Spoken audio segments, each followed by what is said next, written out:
જનતાણી રહેવાનું ભવાનીનગરમાં વાસણા ભવાનીનગરમાં રહેવાનું. મારું ઘર નંબર L બ્લોક 201 મારું ઘર છે. 201 નંબરનું મારું ઘર છે. મારા ઘરમાં ચોરી થઈ છે. રૂપિયા 1.5 લાખ રકમ છે અને 100 ગ્રામના હાથના કડા છે ને મારા બૈરાનું મંગળસૂત્ર છે ચાંદીનું. કેટલા સમય થયો ચોરી થયા? સમય થયો છે ગુરુવારના સવારે 10 થી 9 ના 10 વચ્ચે થયો છે. આડોશી પાડોશી બધા છે પણ કોઈ કહેતું નથી સાહેબ. કોઈ હજી લગી કોઈ સાહેબ આવ્યા નથી.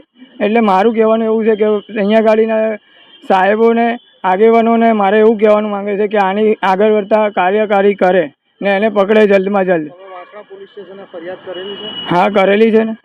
અને તમને કોઈના પર શક હોય કે એવું કહીને? ના, એવું સાહેબ કોઈ નથી. નાના છોકરાઓ મારા ઘરના અંદર સૂતેલા હતા ને વાસી માલ જે મારો પડેલો હતો રાતનો એ સવારે મારી ઘરવાળી વેચવા ગયેલી હતી ને મારે આવતા હું 10 વાગે ઘરમાં પહોંચ્યો.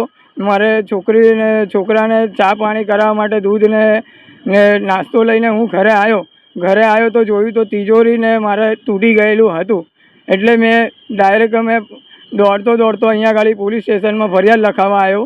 ફરિયાદ લખાવી બાદ બોલે સાહેબ તમને ફોન આવશે ને ફોન આવશે એટલે તમને બોલાવશે ને એમને પકડશે, આવી સાહેબોએ કીધું. વાસણા પોલીસ સ્ટેશનથી શું આશા છે? મારે તો મારું વસ્તુ મળી જાય ને ચોરને ઘડી સજા મળે અને એને સજા એવી કરે કે આજ પછી કોઈ દિવસ કોઈનું ઘરના અંદર ગરીબોની કોઈ ચોરી ના કરે.